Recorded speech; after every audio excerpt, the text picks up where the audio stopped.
Welcome back to Travel Show Live with Steve Perillo. I want you to hear a sentence that my guest wrote. Human variability in taste is why most hotels resort to the kind of utter blandness that has you calling the front desk in the morning to find out what city you're in. Do you want to be a travel writer? Can you write a sentence like that? Did you understand the sentence? We're back with Alison Wellner. You're a real living travel writer, isn't it? Seems to be. Isn't it one of the most dreamed of, and one of the most difficult professions to get into? I think so. I think so. How do you do it? I think a lot more people want to imagine themselves to be travel writers than actually want to do it, though, because you end up being on the road a lot, and you end up in some places that have no soul and no personality, and and then what do you do? Every job has drudgery, but it's got to be a lot less than a lot of fun. I'm not gonna lie. Yeah. It's a lot of fun. And I started out not writing about travel. I started out writing about business, and actually long ago about agriculture.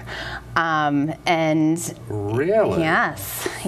In what respect? I was living in upstate New York, and that's what the magazines were up there, and so that's what I started writing about. And I grew up in Manhattan, and I thought milk came from the supermarket, and so a farm was quite an exotic destination for me.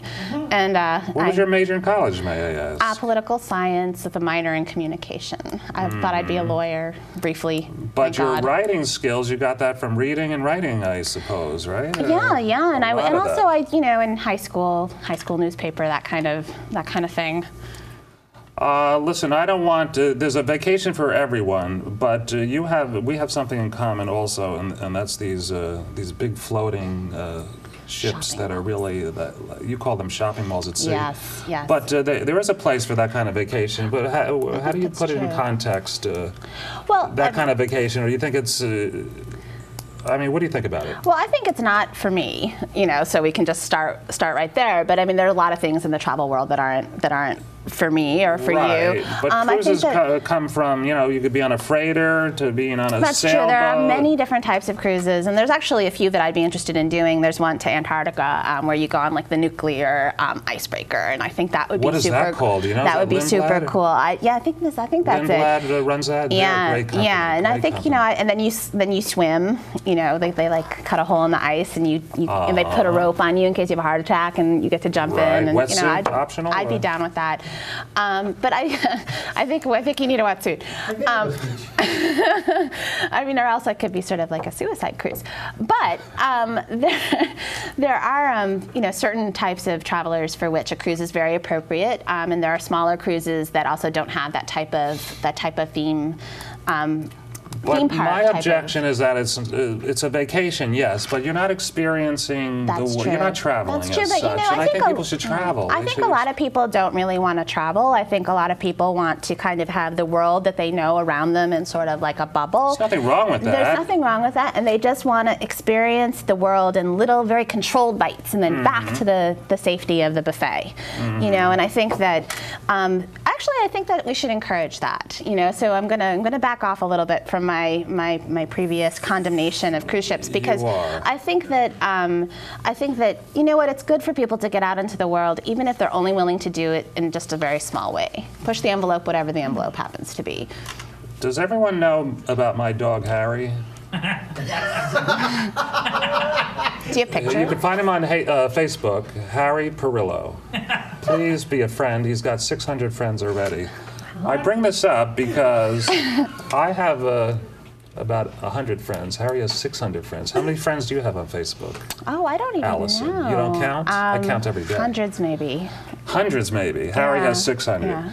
If I want to bring my dog Harry to a hotel, is that possible? Oh, yes. As long as you're willing to, shell out some bucks, sure. Yeah, the higher. What do you mean by that? What are you paying for? It's the higher end hotels that are becoming more pet friendly. For some reason, I guess it's like the very low. I guess that's where Fleabag comes from. The very low end hotels, and then the very high end hotels, I guess, are willing to pay for they're charging enough to be able to pay for cleaning and whatnot. And it's the middle tier hotels that you really can't still bring your pets to. But yeah, pet travel is a big deal these days. And how does it work? Where does the pet stay? In your room, and then for dogs particularly, they offer special beds, and special rhinestone. Like you can Alison, you can look at the monitor at Harry's Facebook page. I think you'll want to join. Oh, how cute! It's a white golden retriever. It's no joke. This is the best dog there ever was. Does it really say he has 600 friends?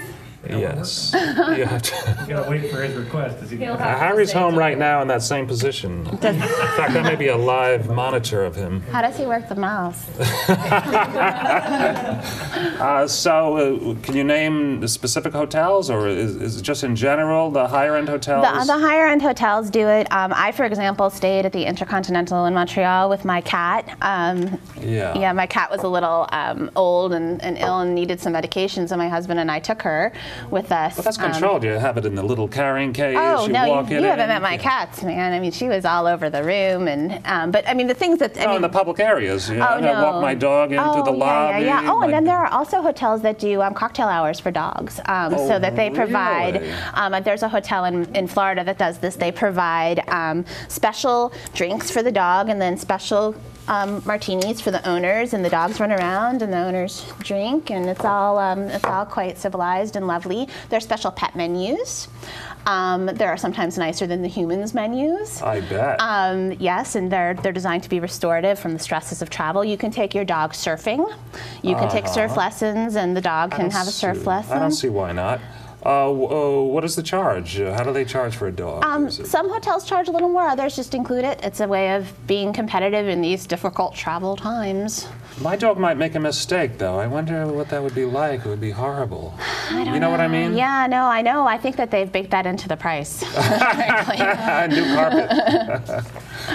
What else? Tell us about how we can track you and your work and your writings. Sure. Well, I am the culinary travel guide for About.com, so you can find that at culinarytravel.about.com. Or just look up your name at About.com. Or just Google my you. name. Yeah, it all pops up. It all pops up. Blog and all that. What else you have going? I write for Luxist, which is it sounds like Lexus, the car, but it's not. LUXIST.com, and it's AOL's luxury blog.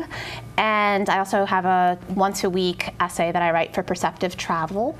Oh, really? And then I write for a number of magazines, and I'm doing whole bunches of other things.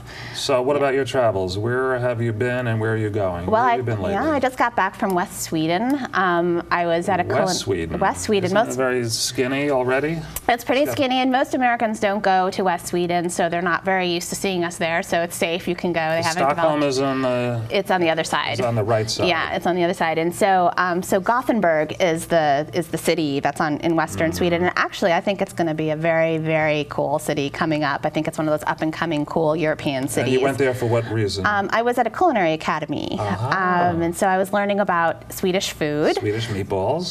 Actually, I only had meatballs the one time because in the West, you're by the water, and so it's a lot of seafood, and it's lobster season, and so we went on a lobster safari.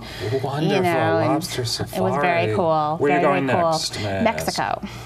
What are you up to? Well, actually, it's the Society of American Travel Writers Conference in Guadalajara. Oh, wonderful. So I'm going there, and then I'm going to do a little exploration in Mexico City, Puebla, and San Miguel de Allende. So I'm looking forward to that. I've actually never been to Mexico.